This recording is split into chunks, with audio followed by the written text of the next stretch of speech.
আজকে তো ছেলের রেজাল্ট দিবে, ছেলে গেল স্কুলে। কই গো আবুলের মাও, তোমার ছেলে যে স্কুলে গেল, রেজাল্ট দিবে কখন? তাড়াতাড়ি বের হও, ঘরের মধ্যে তো সাজো না। ও যাই রামিনসে, তোমার সাদা দেখতে পাও না, ঘরের ভিতরে একটু সাজছিলাম, তোমার তো ওটা সহ্য হয় না। দেখো তো কি থেকে কি কয়, তোমার ছেলে যে গেল স্কুলে, রেজাল্ট দিল কিনা এটা দেখা লাগবে না? সাওয়াল কি আমার একার? আমি কি গুগল থেকে ডাউনলোড করছি?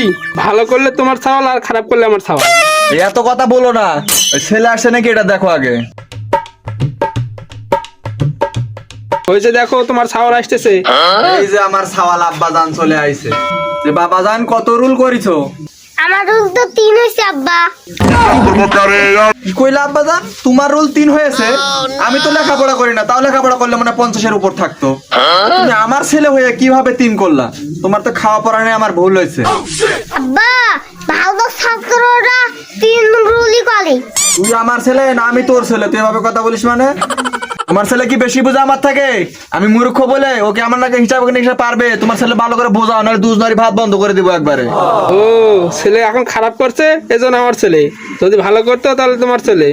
আচ্ছা বাবা, বলো তো কত রুল করছো তুমি? এই মূর্খ বুঝে না। আমি পারি না 3 রুলই তো ভালো। তোমার ছেলে কি করলো আমার এটা? মূর্খ বললো মানে?